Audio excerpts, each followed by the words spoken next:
Well, hiya, BookTube. Bill Ruttenberg here with the Ruttenberg Library.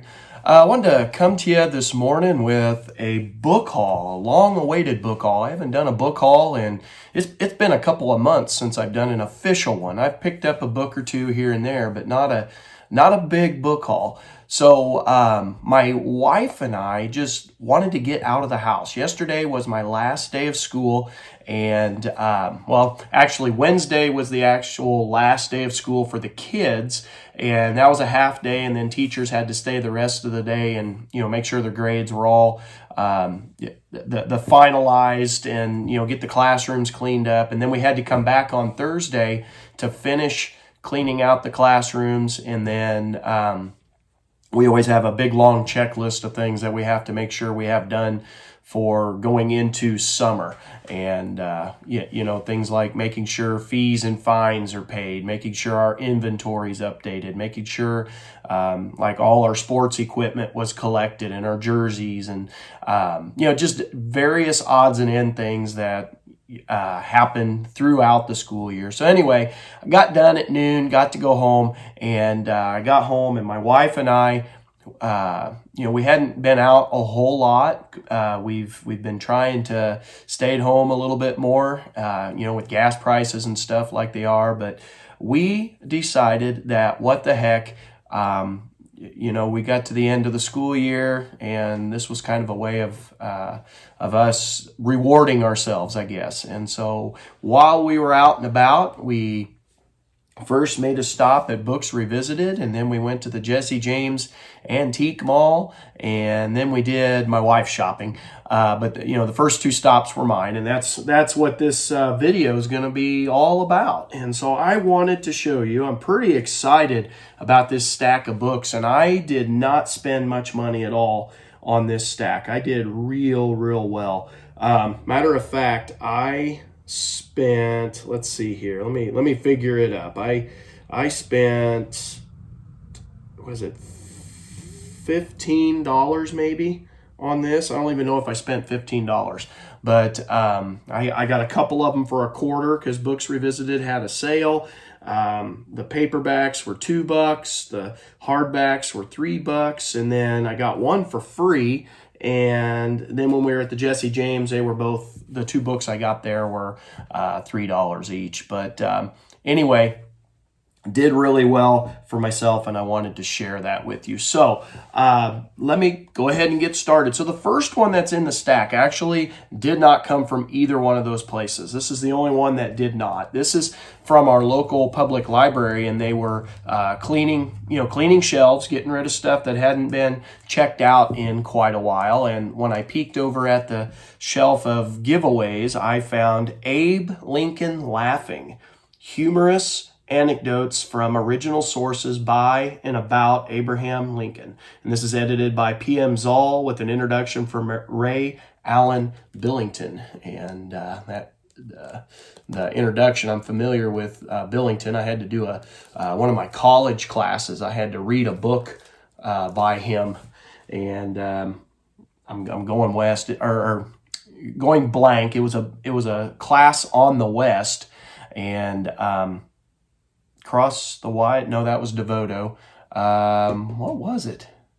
Well, anyway, doesn't matter. I was just happy to find this, and then like I said, credible guy giving the introduction for that. But this is an older book. It is from the University of California Press out of Berkeley, and it is from the year 1982. So it's got a little bit of age, not bad, and it's a pretty short read. It's a total of 161 pages, and so it'll be real quick read. But anyway, I was glad to add that to the Lincoln collection. Yeah. So next one in the stack. Excuse me. This is one I found for $1. So at Books Revisited, they had one of those library rolly carts, completely loaded down with books, and it was all nonfiction, and it was 4 for $1, so 25 cents each. I think they just basically got an overabundance of them, and they needed to weed it out a little bit. And so I found a couple of books off that cart. The first one that I found for $1 was Books, a Memoir by Larry McMurtry. And I was really excited. Look at that library in the background. How awesome is that? And so I actually dipped into this last night before I went to bed and read a few pages. I think this is going to be a fun read. And obviously, I'm pretty sure without reading the whole book, it's all about Larry McMurtry's book collection. And excuse me. And from what I understand, he runs a bookstore that has, well, let's just say a whole lot of books. It says on the back cover that Larry McMurtry is the author of 28 novels, including the Pulitzer Prize winning Lonesome Dove. Lonesome Dove was awesome, as everybody knows.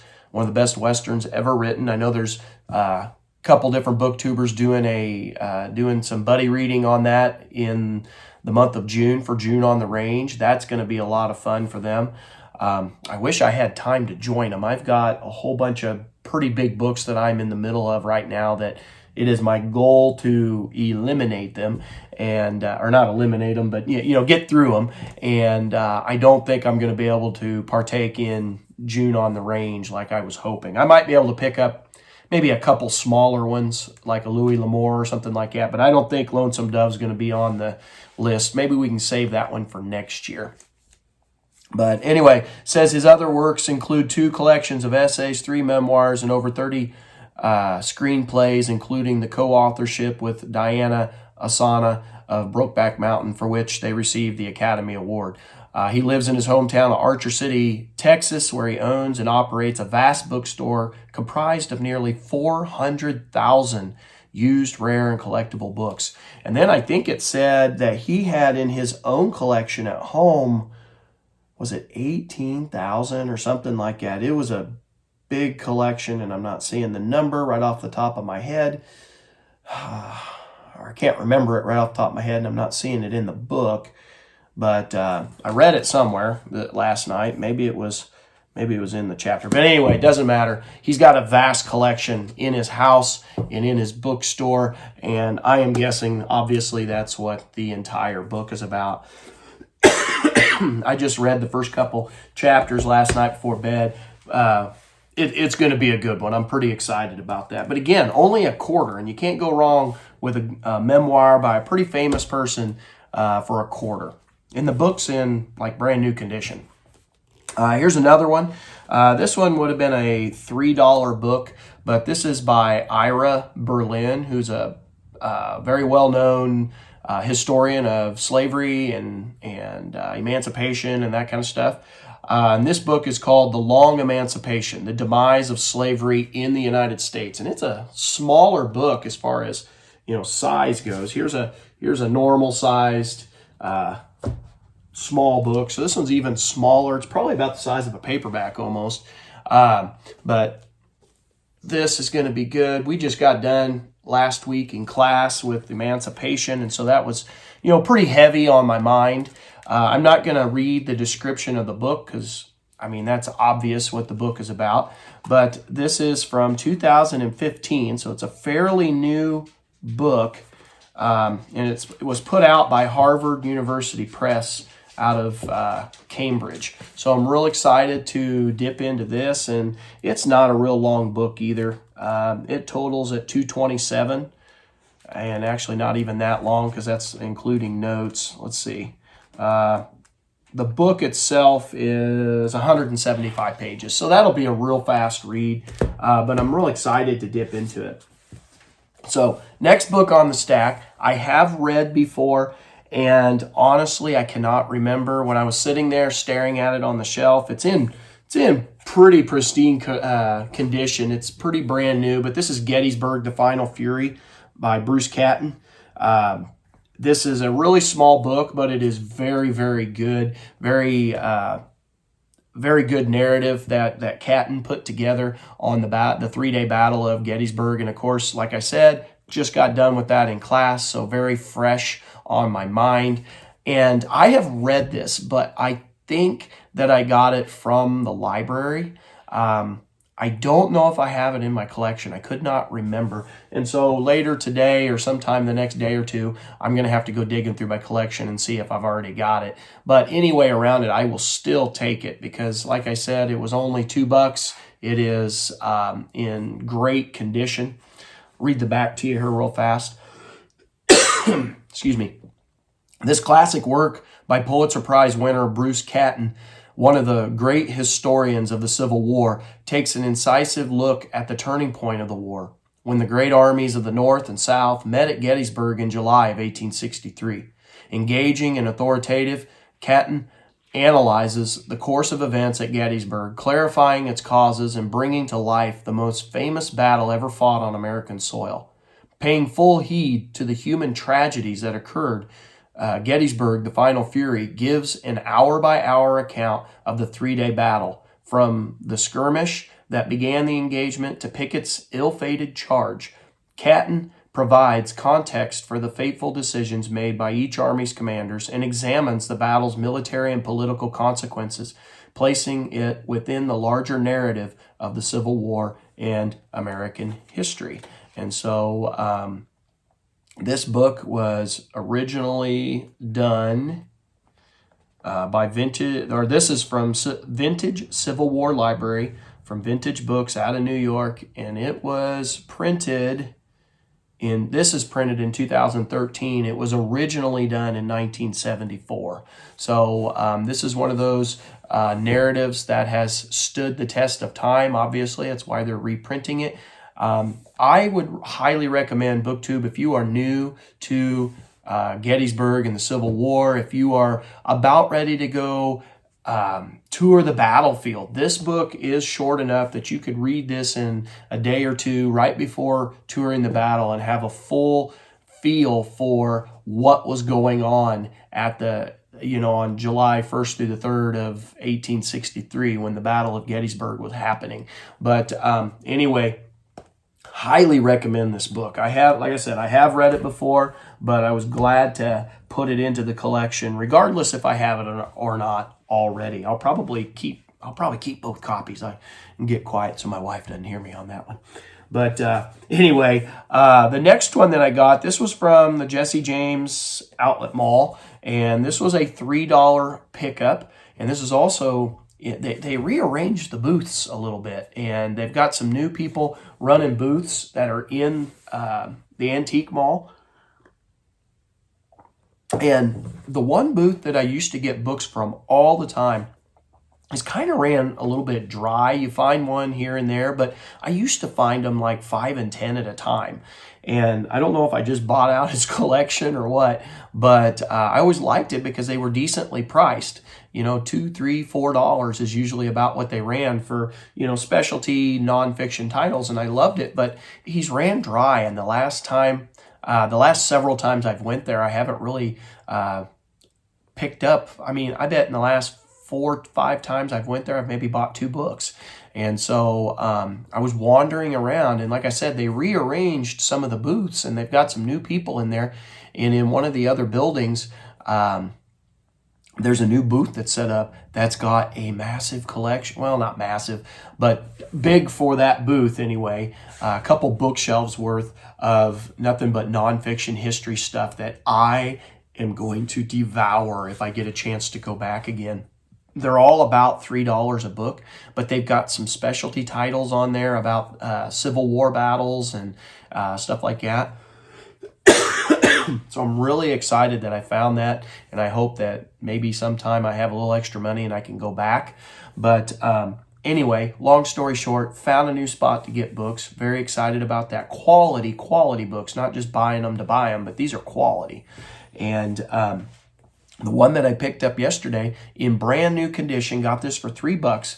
This is Mr. Lincoln's T-Mails, How Abraham Lincoln Used the Telegraph to Win the Civil War by Tom Wheeler. And I've seen this title before, but I've never seen the book in bookstores or anything. I don't think I have anyway.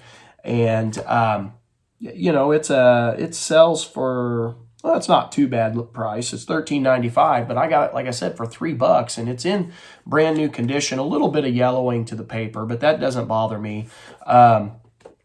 and this is from the year 2006 and it's from HarperCollins Publishers. So again, I'm a Lincoln guy, so real excited to add that. I'll read that back paragraph to you. Abraham Lincoln's two great legacies to history, his extraordinary power as a writer and his leadership during the Civil War, come together in this close study of the president's use of the telegraph. Invented less than 2 decades before he entered office, the telegraph came into its own during the Civil War. In a jewel box of historical writing, Wheeler captures Lincoln as he adapted his folksy, rhetorical style to the telegraph, creating an intimate bond with his generals that would ultimately help win the war. And like I said, I'm real excited to read this. My wife looked at me and goes, "Do you really care about the telegraph? Does that really matter?" I was like, yes. I was like, I had to kind of explain to her a little bit about how that technological innovation, although it sounds very, archaic today, at that time period, it's still brand new and it totally changed warfare. And so I'm very excited to dip into that. Again, it's a smaller book. It's got a total, if you include sources and stuff, 227 pages. So it won't take me any time to get through it. I will probably tackle that. I have a stack of books about the same size over there on the lampstand, and I'm probably going to tackle that this summer. All right, so next book. Very pleased to find this in brand new condition. This is James Madison, a biography by Ralph Ketchum. Now, I've got other Ralph Ketchum books on some of the battles during the American Revolution, and so I'm pretty familiar with his work.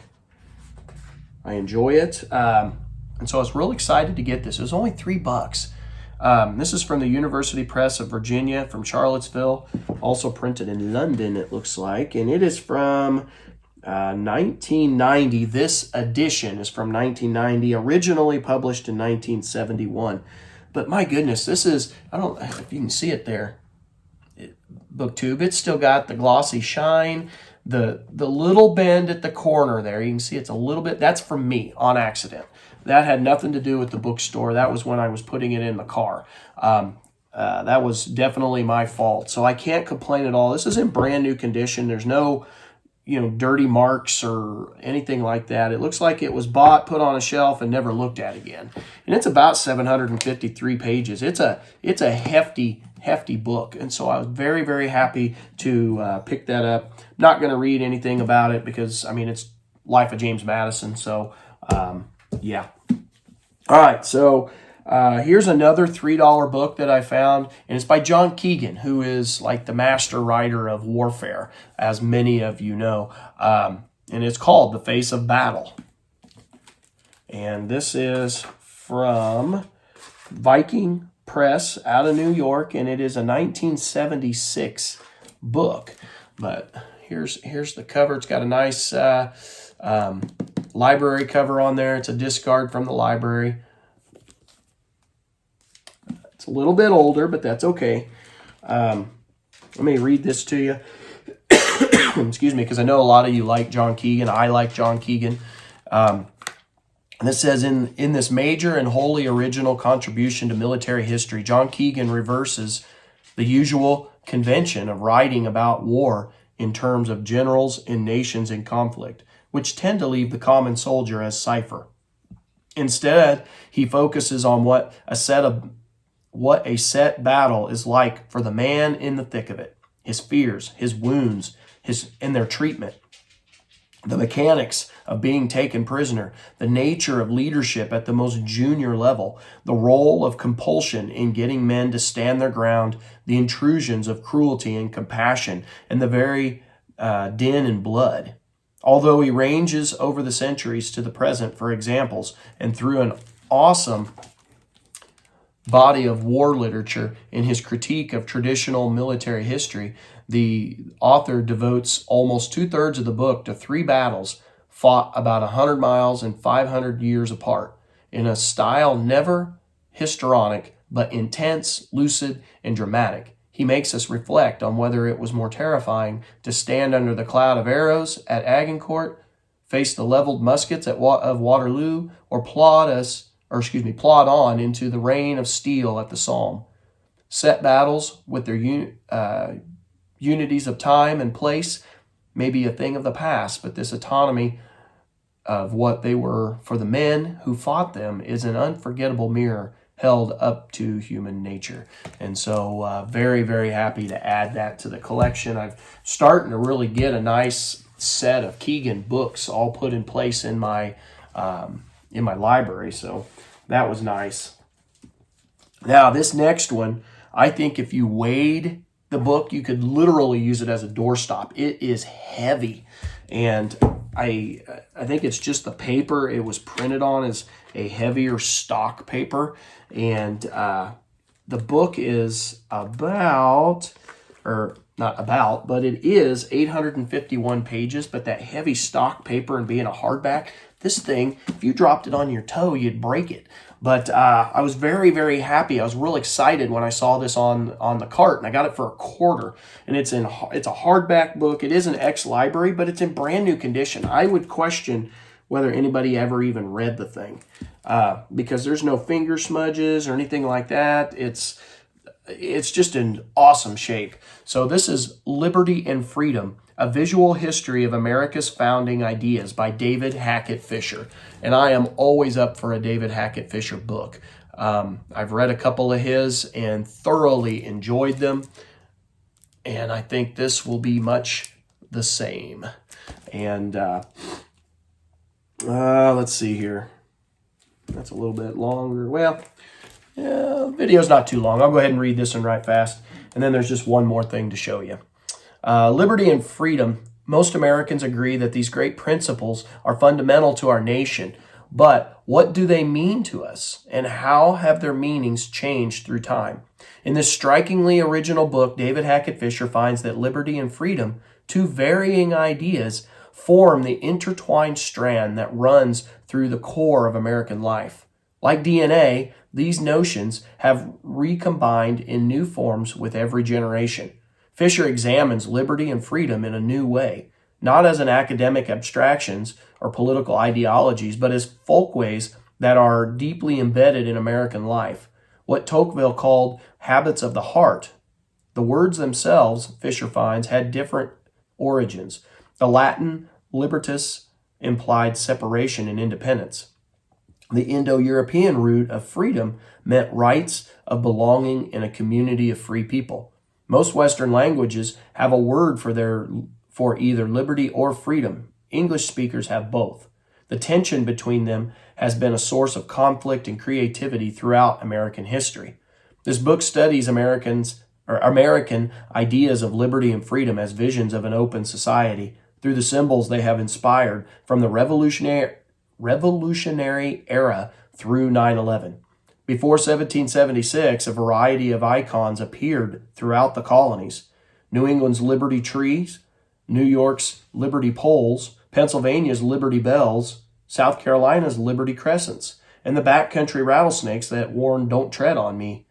After independence, the search for a common vision inspired new symbols with other meanings: the eagle, the flag, Yankee Doodle, Uncle Sam, Brother Jonathan, Miss Liberty. In the 19th century, the nation was riven by a conflict of liberty against freedom, culminating in the Civil War, which transformed both ideas. And after the war, larger visions of universal freedom were invented by Americans who had been excluded from a free republic, new immigrants, Indians, and former slaves. The most fertile period of creativity was the 20th century, when liberty and freedom were tested by enemies abroad and transformed by challenges at home. Today, new visions of a free society are multiplying around the globe. In their dynamism and diversity, these expanding ideas of liberty and freedom have made America and the world more open than any single vision ever was. Illustrated in full color, Liberty and Freedom is literally an eye-opening book, large-spirited, stimulating, and ultimately inspiring. And again, like I said, this is from David Hackett Fischer, so what a gem for only $0.25. Matter of fact, the original price on this On the cover of this book, the original price was $50, and I got it for 25 cents. How do you like that? And this comes, I don't think I said it, this is a 2005 book from Oxford University Press out of Oxford and New York. So like I said, a $50 book. Hello, $50. And I got it for 25 cents. What a deal. So that brings us to the very last one. And this was actually given to me free by Books Revisited. I think they mistook it for a magazine, but it probably should have been, I think, 50 cents. But yeah, that's okay. Excuse me. And this is a kid's book, but when you see the pictures, you'll understand why I got it. And everybody on here knows that I'm a huge fan of Abraham Lincoln. He is by far my favorite guy to read about in American history. He did such wonderful things. He was not a perfect man, but he did a lot of really good stuff during a time period when it was really hard to get it done. But anyway, this is a kid's book from Scholastic, and it's Mr. Lincoln's Boys, being the mostly true adventures of Abraham Lincoln's troublemaking sons, Tad and Willie. And this is by Staten Rabin and illustrated by Bagram Ibatolini. I might have butchered that name. I'll let you just look at the name. But look at the artwork here. How awesome is that? I picked that up and started staring at it, and my wife just told me, you might as well get it. Excuse me.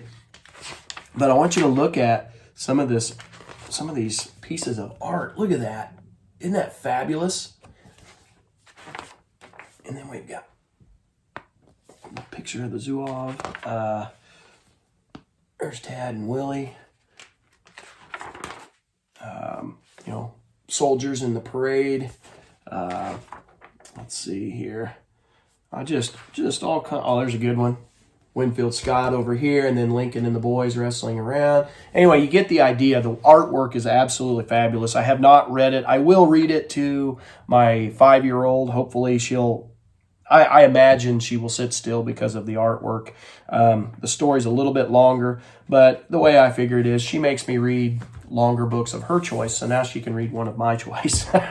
So anyway, those were my newest pickups from the bookstore now that school is done. Let me see if I can get a pyramid here. I won't try to hold them because, like I said, I won't try to do it one-handed because, like I said, that one book is very, very heavy. But this was the book haul, folks. I really hope you enjoyed looking at some of these titles. I hope maybe that they will entice you to go look for the titles and go look for the books yourselves. I know these are going to be nice additions to the Ruttenberg Library, and yeah, it was just a good way to celebrate having a school year out of the way, and what a wonderful school year it was. I can't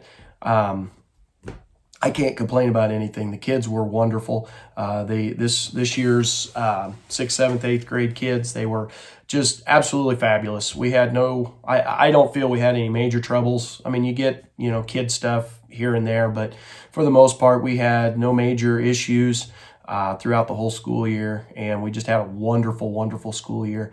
And it was good to bring it to a close. It was time, and then next year we'll start all over again and get going. But thank you to my kids for giving me a wonderful school year. You guys did awesome. Very, very proud of you. Academically, athletically, musically, all of the various things that we have competed in throughout the entire school year. Just very, very proud of you. So anyway, BookTube, enough of me rambling. I better get the video wrapped up. So I hope you enjoyed this. Let me know if you've read any of these. What do you think of them? And is there any one in particular that you think I ought to start on first? So till next time, BookTube, happy reading.